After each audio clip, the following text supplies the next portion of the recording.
तो hi guys, आपका स्वागत है हमारे इस चैनल पे, जहाँ पर हम हर बार एक नए कवि का जीवन परिचय देखते हैं। आज हम उन्हीं में से एक बहुत ही प्रसिद्ध कवि, जिनका नाम प्रेमचंद से वो दुनिया में विख्यात हैं, उनकी जीवन परिचय के बारे में पढ़ेंगे।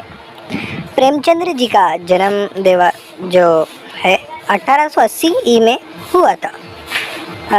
इनकी मृत्यु 1936 में हुई। प्रेमचंद्र जी का जो नाम था वो धनपत राय था।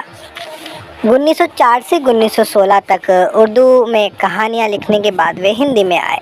अर्थात सबसे पहले ये उर्दू में कहानियाँ लिखते थे, उसके बाद फिर ये हिंदी में लिखने लगे हैं और हिंदी में आते ही ये प्रेमचंद्र हो गए। प्रेमचंद्र जी का नाम जो है वो हिंदी में लिखने के बाद फेमस हुआ। उन्होंने हिंदी में लगभग 300 कहानियाँ लिखी हैं। गोदान, सेवा सदन, प्रेमाश्रम, गबन, कायाकल्प, कर्मभूमि, निर्मला आदि उपन्यासों की रचना कर हिंदी में उपन्यास विधा को प्रौढ़ता प्रदान की। ये अधिक प्रसिद्ध इनकी लेखनियाँ हैं। उन्होंने नाटक और निबंध भी लिखे। मेरे विचार में उनके निबंध संकलित हैं।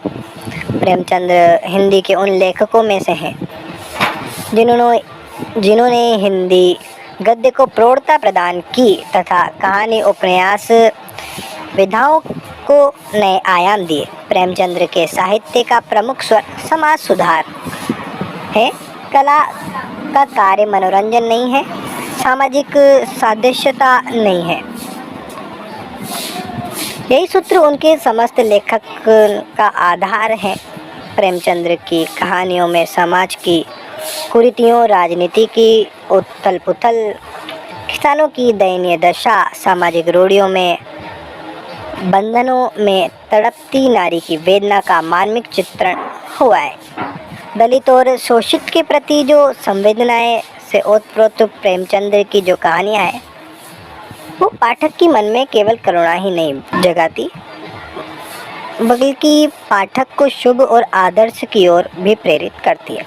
अपने आरंभिक जीवन में प्रेमचंद्र गांधी जी से प्रभावित रहे, अतः उनकी कहानियों में आशीर्वाद का स्वर मुखरित है, किंतु धीरे धीरे वे यथार्थवाद को स्वीकार करते हैं।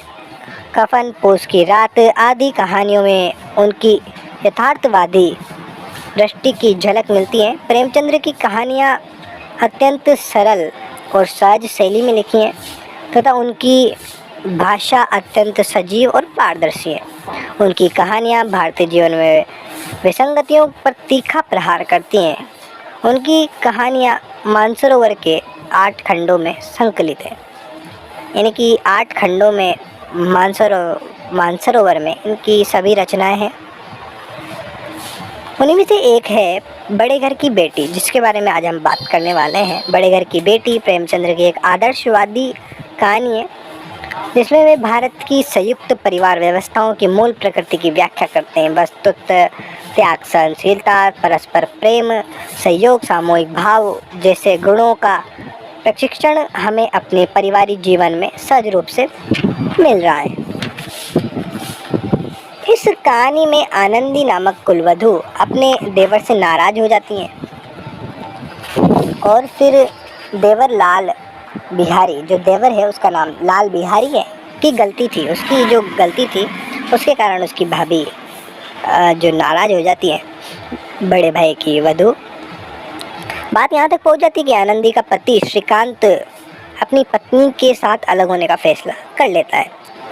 इसमें पिता बेनी माधव सिंह बहुत व्यथित होते हैं। लाल बिहारी को अपनी भूल का एहसास हो जाता है बाद में और वह घर छोड़ने का फैसला ले लेता है, किंतु आनंदी उसे क्षमा कर देती है।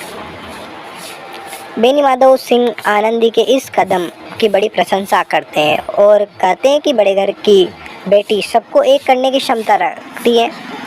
ये कहानी नारी स्वभाव की एक विशेषता की ओर संकेत करती है। नारी गालियाँ सह लेती हैं, मार सह लेती हैं, पर अपने मायके की बुराई नहीं सह सकती है। कहानी पारिवारिक मूल्यों की महत्वता को बड़ी सजगता और मार्मिकता के साथ स्थापित करती हैं। ये प्रेमचंद्र की जो एक कहानी है उसमें से तो आपका बहुत बहुत धन्यवाद, आपने पूरी कहानी सुनी। और अगर आपको ये वीडियो पसंद आई हो तो हमारे चैनल को सब्सक्राइब करें, बेल आइकन प्रेस कर लें, जिससे कि आपको हमारी नई वीडियो का नोटिफिकेशन मिल जाए। और अगली कहानी में मिलते हैं। धन्यवाद।